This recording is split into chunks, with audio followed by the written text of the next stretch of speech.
Yo, Daikin, did you see the page for DNF Duel went up on Steam? Wait, did it? Oh, okay, that's pretty cool. I know they did make that like small teaser trailer talking about the story and stuff like that. We have any details here? Oh, we do. So this is a little bit of what I was like sort of worried about when I was talking about it with you guys like earlier. I think like last week, right? We were talking about this where I was worried about the actual sort of modes and features that the game would have that would probably hold the game back, I feel like, almost. Now we see here, and I believe, someone can correct me if I'm wrong, I believe we already got like a pricing point for the game. I don't know if it was like official or not, but I've definitely seen that it was like $50 for this game in particular, which is nice. You know, usual most games are around the $60 price range, and then some games on the PS5 and stuff are going to be at a 70, but they're going for 50. And then once again, this is the thing that scares me a little bit, has me a little bit worried that it's still holds on to that arcade feel, right? There's nothing out of the ordinary here. So we have the basic modes here. So online, as you expect, you have the rank match, you have the player match, and in the ranking system, basically the leaderboards. Nothing special there.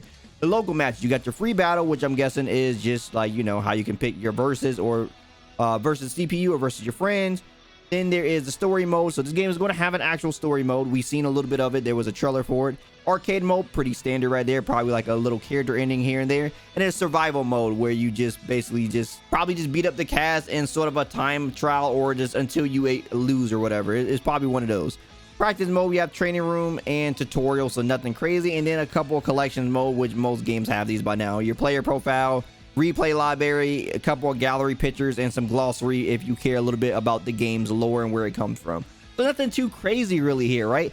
Like, the one thing that we honestly just keep talking about when it comes to fighting games, and why some people don't feel like they're worth picking up, is just the price point they are at with the amount of content that's here. This essentially is basically outside of, you know, after you beat the story, it's this game where you go to training room and then play online. That's pretty much all that's here. There's nothing too crazy, no like fun modes or like anything like of that nature. You know, we really would like to see, I know people would really like to see like some other unique things at fighting games, because fighting games could be so much more than just what we have.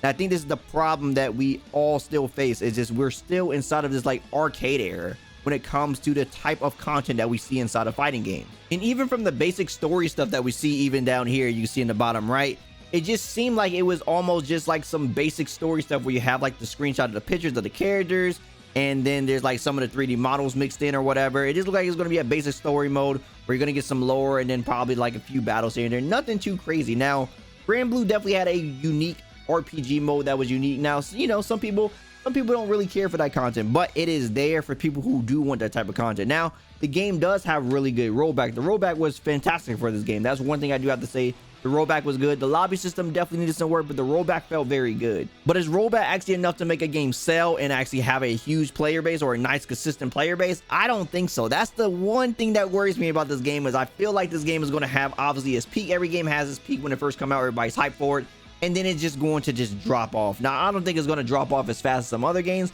but I honestly just feel so scared about this game player base just not catching on like, say, Strive did. I feel like Strive is definitely going to have a stronger player base over this game. Now, it is going to be an Arc Revo game, so that may give it a much better incentive in why people actually play the game. That may actually save this game, because it is the second game that they're going to be doing for the, you know, the Arc World Tour or whatever. So this is going to be the other game, the DNF Duel and the Strive. So these are the two main games, and because that's on there, that actually may save the game itself with that.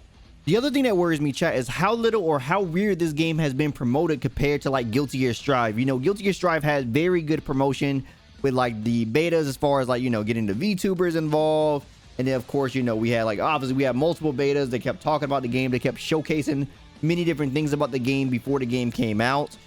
And then of course we had like even the fan art countdown that they did, just to remind us every single day how closer we are getting to the release date of this game. As far as this game go, we didn't really have that. Of course we had two betas, and then we had like some of the trailers and stuff for characters, but it just feel like the overall promotion for this game is just very lackluster compared to what they did for Guilty Gear Strive. You know, they announced this game, and then for a year we heard absolutely nothing. In a year we come back, and then there is another trailer, and then bam, we get a beta. And then it's like, okay, they want to do another beta because obviously the first beta was like unplayable for a little bit, and then the second beta was much better. But it seems like the promotion for this game is just not there as well as Strive was. That could just be me. You guys let me know how you guys feel in the chat as well. And for the people on the YouTube, let me know how you guys feel, of course, how you guys feel about the promotion for this game compared to Guilty Gear Strive. I just feel like this game just isn't getting the same love that Strive definitely got.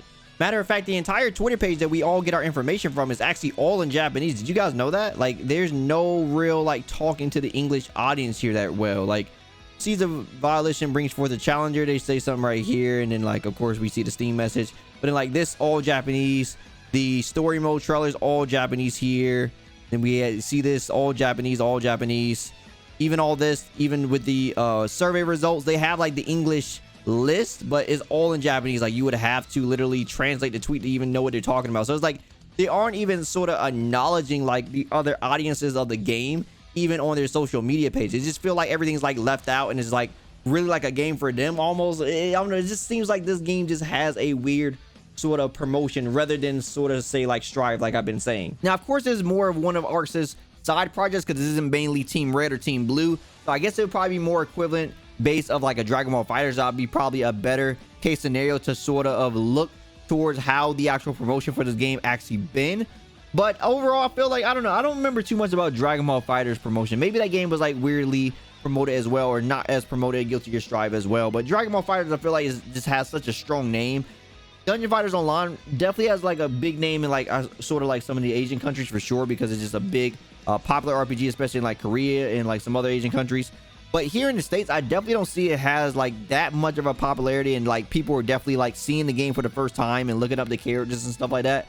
So it's just not as popular here. So I would think the promotion base here would be a little bit more. Dragon Ball, I feel like you can get away with that because everybody know a Goku. So not too much time before this game actually comes out. This game comes out around June 28th, I believe the date is. So a little over a month, like a month and a half before we actually get our hands on this actual title. And only time will tell as far as how good this game will last, or how long it will last, as far as like how consistent its player base will stay, how popular it will be over Strive and stuff like that. And I'm saying I want this game to be the Strive killer, like everybody was saying certain games will be here and there. I just want this game to just have a nice consistent player base, and I don't want it to feel like dead upon arrival, because we know some games have definitely felt like that, and I just don't want this to be another title that just sort of dwindles down and no one's really talking about it, because the game looks really cool. And of course, I want to see how this game is played at a high level, and I just want to see some cool things with this game. I want to see this game go to distance, man. You know, new characters and stuff. I just want to see this game get some nice support like Guilty Gear Strive is looking like it's going to get. If it's going to be an Arxis World Tour game, I want to see it have the World Tour experience. You know, I don't want this game to feel like